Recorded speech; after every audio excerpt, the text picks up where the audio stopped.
Time now for Perspectives with Asima Silva, and we are coming to you from the studios of the People's Channel, WCCA TV, on Main Street in Worcester. And Asima, wonderful guest today. We're going to be talking about codependency, and I'll have you kind of bring our guest in here. I think this is a term that we hear a lot of, and I'm wondering how many of us really know what it means. So we've got the expert. We've got the person who has literally written the book on codependency, and we're very pleased that she is with us today. So thank you, Dr. Farjana Khan, for joining us today, and for in our audience, to give a context. I was perusing Facebook one day, and I came across a post, and it was really interesting because I heard the word codependency a lot. I didn't quite understand it myself, so I took the initiative and just reached out, and Dr. Farjana Khan was so nice to actually respond to me, and we got into a really big conversation about what it is, and I said, whoa, stop. I think this needs to be shared with a broader audience so that they can also learn. For the people who are like me, who kind of have heard the term but maybe not understood it completely. So thank you for joining us, and if you can just introduce yourself if I've have forgotten or missed something, and also if you can just introduce us to the topic. Sure. My name is Dr. Farjana, and it's a pleasure to be here. I published 7 books. I'm a psychologist, educator, and speaker, and author, obviously, as well. So, you just want like an introduction as what is like the prevalence of codependency? Actually, Dr. Farjana, even if you could start with just defining codependency, I think that might be helpful. Complete beginners here. Absolutely. So codependency is basically when you look for validation outside of yourself, right? So you're looking for your total dependence of worth from an outside source, right? Children who are raised to believe that their feelings are insignificant learn to live through through other people's emotions. It's marked by enmeshed caretaking patterns that are exercised at the expense of your autonomous self-development. Right, and basically it includes a disconnection and boundary distortions, right, which may result in a lot of relational difficulties. Wow, I mean, Asima, you're as a school committee member, and certainly the self-worth of young people. I'm sort of curious, Doctor, if as you get older, are you able to overcome this if as a young person you sort of internalize this, codependency? Well, I'm so glad you asked that question. So I just wanted to show some statistics, right? Share it. The prevalence of codependency is difficult to account for, but some studies suggest that over 90% of the American population demonstrates codependent behavior. And when I saw this, I was like astonished. I was like, what? And the prevalence of codependency is difficult, obviously, to determine, partly because it's ambiguous, right? It's hard to define, right? But as well, there's minimal studies that have been conducted, particularly with distinct ethnicities. But it is extremely prevalent in the American population. So, and then especially with now that we have social media, right, the influence of social media, there's that need for instant gratification, validation, social comparison, the neurological addictive patterns as well, right? So that like button, the reward pathways are activated, right, with every like you get when you're on social media. So this exemplifies the need for validation outside of yourself. It's like the entire philosophy is based on the need for approval and getting validation outside of yourself, which is the actual foundation of codependent tendencies, right?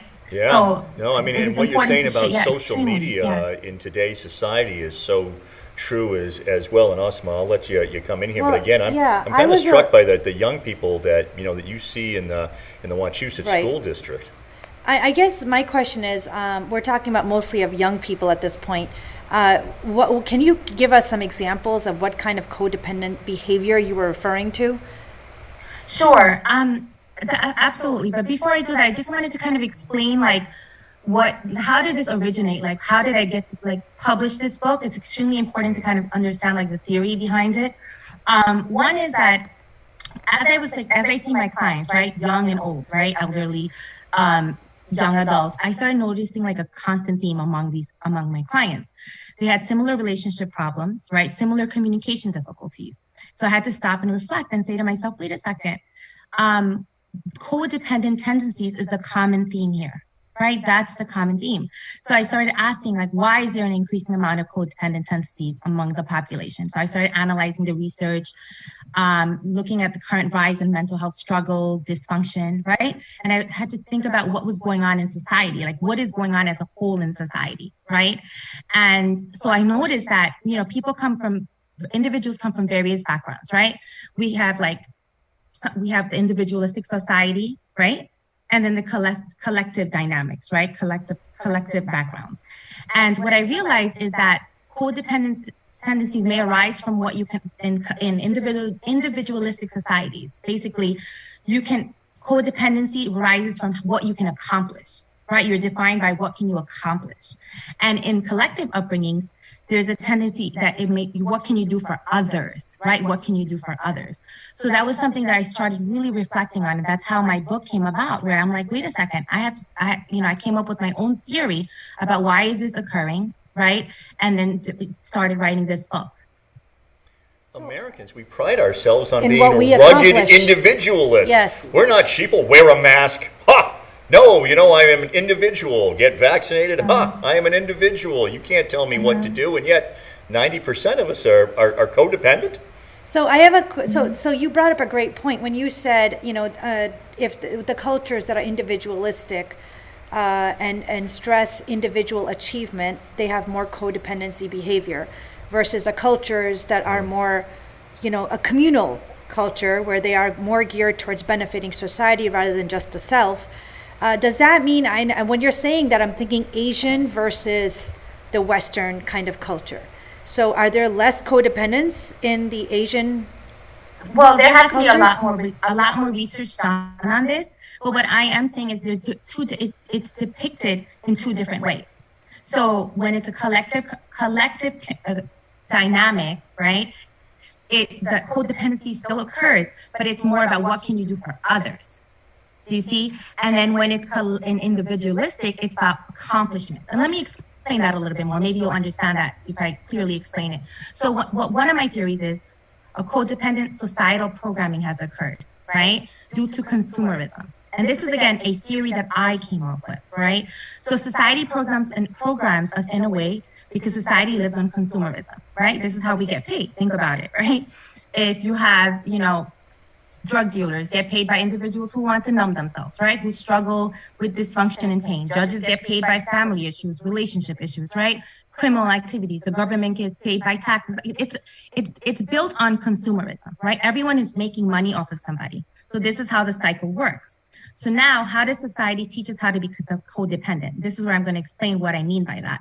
So basically, they teach us to be codependent on achievements, to have intense desires, right, and attachments. Society teaches us to be codependent into idealistic thinking and expectations. Codependent to success, the big house, the beautiful car. Society programs us to be codependent to labels. Do you see what I'm saying? So what ends up happening is, and this is, and then we see this through media, right? The codependent thinking of lack of awareness are injected through movies, music, television, right? That we should have this certain type of life. We should have and if you don't attain these goals, right, you're not successful, right? So this is a dysfunctional dynamic that's being created, right? And then what's happening is it's being passed down to families because mom and dads are too busy living out their programming, right? Because they need to meet certain standards, right? And then society basically has trained us to be codependent to these standards. So now these children in the background are not getting validated. Do you see the layers that are involved? So children start looking for validation outside of themselves, right? And they perfectly fall into this codependent cycle.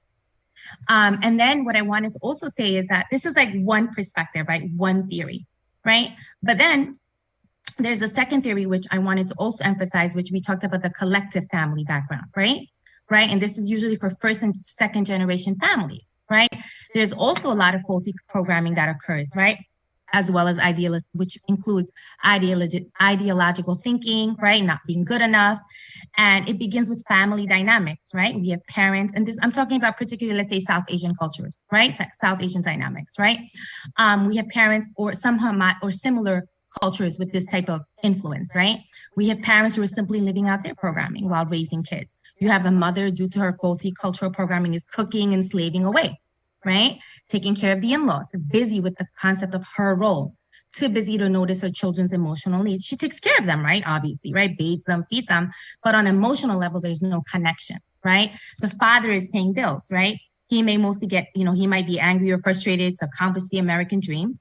The children, again, are in the background, never seen, never validated. One of our primitive needs is to be validated, right? Connected to our feelings. And so one of the ways codependency develops is when basic emotional needs are not being met. So now they start serving others, taking care of others to get their sense of self-worth. Yeah, it's do you see what I'm fascinating, saying? but right, I do, but the parents feel, and I understand what you're saying about the programming, but the parents feel that if I get you the house to live in and the yard, and I get you to get good grades, and I get you the right violin lessons, and I get you in the right extracurricular, and you go to the right college, then you are going to be happy. You will have achieved your piece of the American dream. Mm-hmm. So I think, they wouldn't see it as codependency, right? This is where it would be hard to break the cycle. They see it as, no, to be happy in America, there should be a certain amount of conformity. There is a lot of competitiveness, and you need to do certain things that we can provide for you through their own work ethic or through their own jobs or through the material wealth that they accumulate to be able to put that forward. I mean, you'd have to change the entire culture. Mm-hmm. And again, this is not about being American or not American. This is just a trait, right? A tendency that anyone can have, right? Well, yeah, so it's more accept it, but doctor, doesn't it? But I mean, isn't that? And you even said it at the beginning. I mean, isn't that who? I mean, that's who we are. We strive. We are achievers. We don't take 6 weeks of vacation like the French or someone. I mean, we work, and particularly here in New England.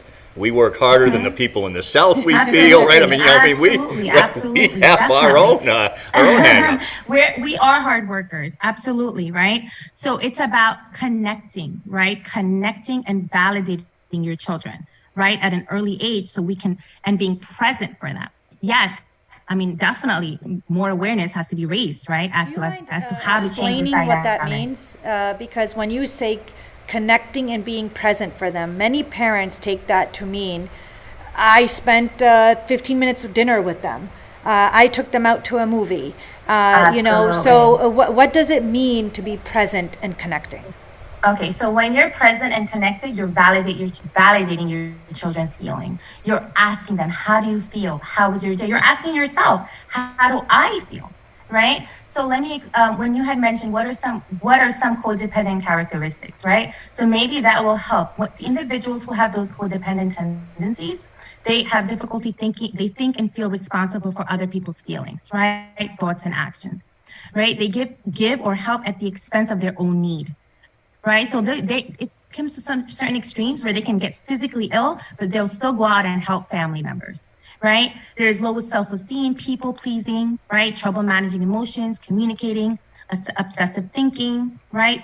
Feeling anxiety and guilt when other people have a problem. So they internalize other people's problems a lot, right?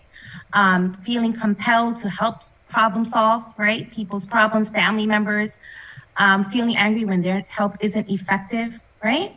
So, I mean, I agree with you on an extreme level. But at some point, those characteristics can also be good, right? Otherwise, on the other side, we're asking like the person to be extreme level. Well, I don't know. Since I feel like she just described me, I'm kind of conflicted exactly. here. I know. That's what I'm thinking too. Check off those I'm like, but I'm boxes, doing those. People pleaser, sure. Because I mean, we stop some people when they are just when the lights are only on them and they're only thinking about themselves. we stop them and say, you have to also think about other people, not just yourself, right? So where does codependency when it's negative begin, and where does codependency when it's positive and happen? Remember in the beginning of in our conversation, I had mentioned that the definition of codependency is very ambiguous, right? So I think where the line is when you start doing this at the expense of yourself.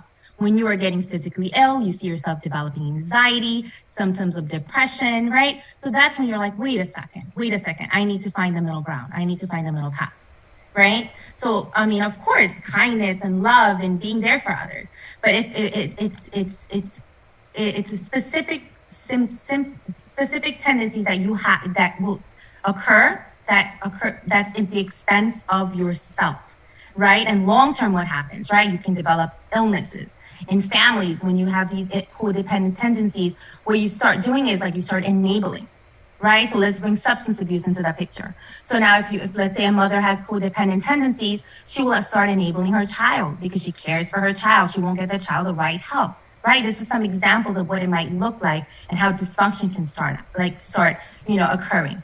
Right? There's rigidness, there's anxiety, chaos, right?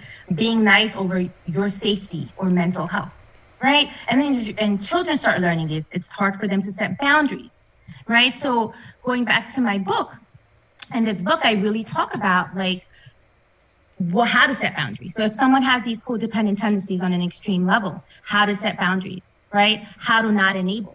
Right? How to have good communication. So another big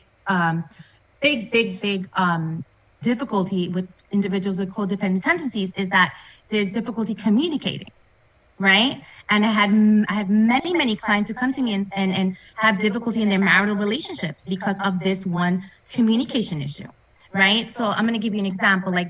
Codependent communication is driven by not hurting someone's feelings. Right? So anytime you express anything, it's about the other person, right? The individual engages basically in this codependent dance. So what is and this is something that this terminology I came up with. Basically, you're not clear with your wants or needs. You sometimes engage in white lies. You don't tell the full truth because you don't want to hurt anyone's feeling, right? Okay, whatever you think. Anytime someone asks what you want to do, you're like, oh, whatever you think, right? You don't express when something bothers you. Right? Changing your opinion or not expressing to accommodate others, right? Not honest with even your food desires. Let's say you go out in a group, and if you have extreme levels of codependent tendencies, you won't even say, oh, I want Thai food today. I want pizza. You'll just wait until everyone else makes the decision, right? Extreme levels when you don't eat or drink enough water to make sure because you're just taking care of everybody else. Right. And this is very, very common in certain homogenous cultures. Right. So again, and then another difficulty in this communication is I call it the turtle shell, where you shy away from truth when someone gets loud. You start crouching, even your body language, your shoulders get curled up when you're in a group. You're standing in a shaky stance. Right. You get into a shell when you have to confront someone or deal with an issue. Right. You get into a shell when you have to hold your ground. Right. Start getting anxiety or lose your ground when people question or criticize you. You start protecting, even though let's say you're in the right, you start protecting the other person just because you want to be kind. Does a person, I'm assuming that you might have these characteristics, but not universally, right? It could be depending upon the relationship with a certain person you could be codependent with, but otherwise absolutely. You are not necessarily codependent, right? So because the way you were describing certain situations, I'm imagining that could be between a relationship, but not necessarily the personality of the person overall. Yes, you can be different in a work environment, right? With a intimate environment, intimate partner, it can be it can be different, right? So absolutely, it can definitely differ. But again, like I had said, it's an extreme levels, right? That's when you have to question yourself and say, wait a second, I need to get help for this. So if you see that it's in your work, more so in your intimate life, but then not in your work life, but you also see that, wait a second, I'm getting sick over this, right? It's at the expense of my needs, my wants. Like, I'll give you an example. Like, I remember when I started doing this work with my clients, right? I noticed that when individuals are that in this extreme, like they were unable to even tell me how they felt. Oh, how are you feeling? They didn't even know what a feeling was. That's how extreme it was. Like, I don't know what do you mean feeling? You have a right to your feelings. What do you mean? Like, not even knowing how you feel. That's how far it can go. Well, I guess that begs the question of, we know feelings in terms of extreme, right? Like, I can tell you if I'm very sad or if I'm very upset, but if I'm on a regular basis, I may not have a certain feeling one way or the other. Is that not feeling, or is that like, it's interesting because I was kind of coming from the, you tend to get angry if somebody doesn't notice your feeling, even though you have not communicated to them how you're feeling. But now I'm feeling like, why didn't you notice? Why didn't you know what it was that I was doing? I'm also curious, Doctor, how you've kind of have helped some people. I mean, do people then suddenly go home and they say to their spouse, "Hey, guess what? This is how I'm feeling." Things have changed, and their spouse is like, "Holy cow, what just happened?" Well, I'm so glad you asked that question. So codependent habits and beliefs, right? They can be deeply ingrained, right? And it often takes time, right, to overcome it, right? Seeking help from a professional as well as those close to you. So it's an entire team, right? So if you have these tendencies, the healing goal is to restore healthy boundaries, stop enabling behavior, and increase your self-worth, right? And your self-worth that is not based on what you can do for others, right? And lastly, living a fulfilled life. So what I usually do with my clients is I start out with basic techniques. One is I teach them how to identify their feelings throughout the day, right? Notice what your body needs. Do a fact check, like, how do I feel? Like in the morning or in the afternoon? What does my body need? Right? So I start with that, very simple. Then I move on about to emotion. It's also just about your physical awareness. Okay. Exactly. Yes.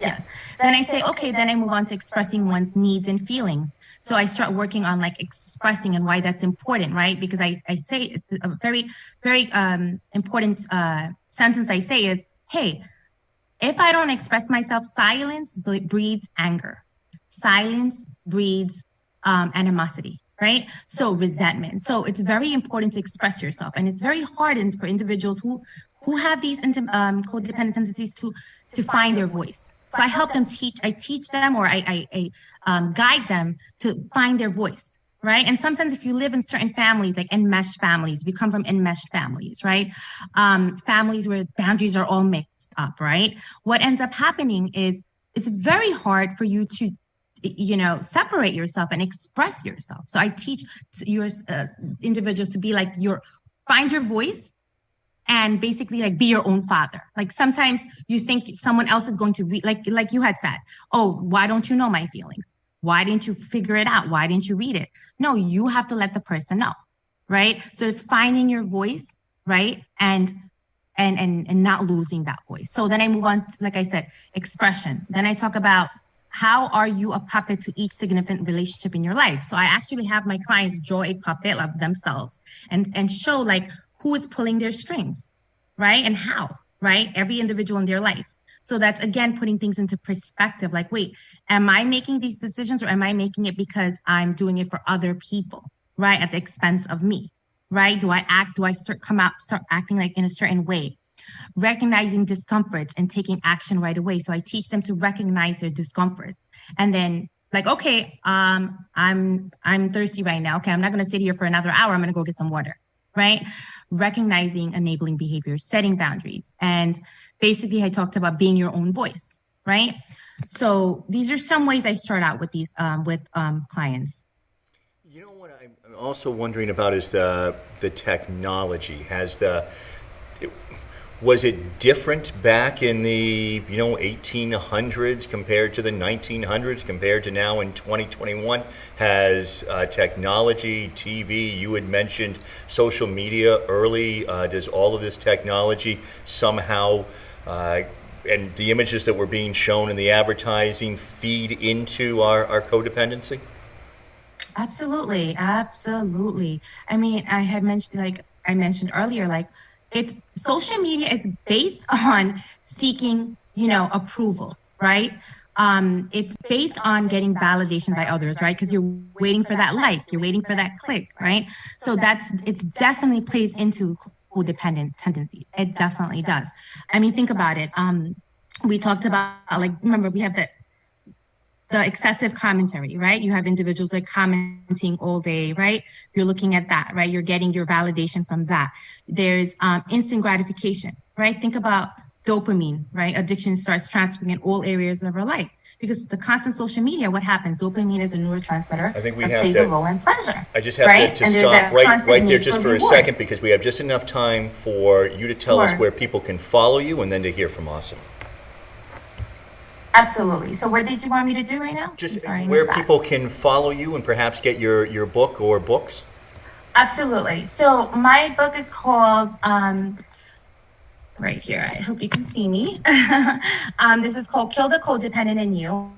And it's basically a book of simple techniques, how to deal with loved ones, people, dysfunction, and life situations. You can get it on Amazon.